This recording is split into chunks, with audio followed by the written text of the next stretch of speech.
आम ठीक है, इतनी सारी चैनल है तो किसका नहीं? अरे कहाँ से घुस गया? क्या कितनी अच्छी नज़र है आपकी। नेपाल से है क्या? नहीं कैमरा देख। सबसे पहले टीवी चैनल देखे वाला श्रोता लोग के हमारे तरफ से प्रणाम बा। ए चाची प्रणाम, ए मौसी प्रणाम, भाऊजी प्रणाम। हाँ बताएं। ये फिल्म के नाम बा दिल ले गेल ओढ़निया वाली। एमें एगो हम हीरो के कैरेक्टर में बनी। एहू में कलाकारे बनी हम। अब एगो कलाकार हैं तो कलाकारे रहब।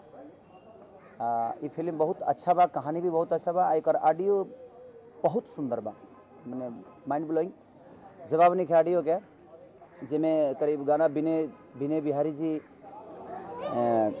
अरुआ कृष्णा बेदर्दी जी, प्यारे लाल कवि जी सभी लिखले बा। बहुत अच्छा ऑडियो बा जो कि म्यूजिक मधुकर जी कैले बनी।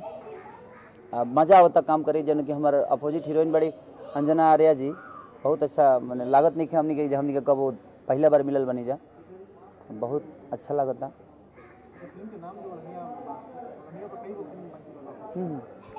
एक्चुअली भोजपुरी फिल्म खातिर ओढ़निया बहुत ज़्यादा हिट बा। ऑडियो से लेके फिल्म तक ओढ़निया बहुत ज़्यादा हिट बावे। जौन भी ओढ़निया पर नाव भइल बा आज तक को हिट भइल बा। तो नाव से कोनो फर्क पड़े वाला नहीं खेले कि सबसे बड़का चीज़ है आदमी सोचेला जो हाँ ये चीज़ हिट बा। विश्वास एगो आत्मविश्वास, जैसे इंसान भगवान के कबो देखले नहीं खे ओकरा बावजूद भी भगवान के पूजा करेला, तो हिंग एगो विश्वास होला कोनो भी चीज़ पर, और हमने के जाहिर कैले बनी जा। हाँ हमारा ओरिजिनल नाव बा। ऐसे तो हमारा नाव शत्रुघ्न है, लेकिन ओरिजिनल नाव से घरी अब का कर जाए, वही से रोजी रोटी मिलता तो आदमी वही पर आधारित हमहू बानी। हमरो मजा आवेला जब केहू हमारे के खेसारी कहेला तो अच्छा लगेला।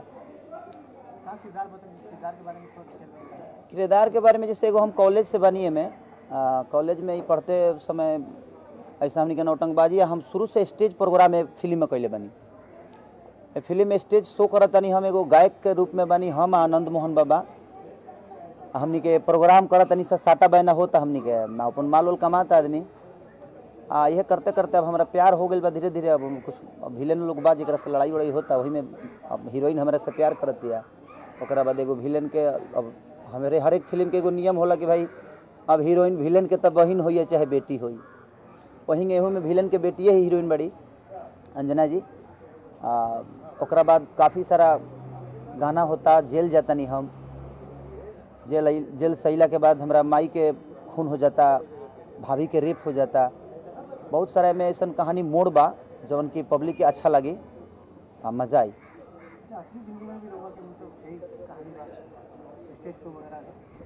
हाँ तो स्टेज शो काफ़ी हम पब्लिक के बीच में ही रही ले। हम फिल्म से कम लेकिन हम अपना पब्लिक से ज़्यादा जुड़ल बनी। अच्छा लगेला। हम फिल्म 10 दिन रोक दिले लेकिन हम प्रोग्राम अपन ना छोड़िले। इससे जो पब्लिक के प्यार ही हमारे के इतना आगे बढ़ौले बा।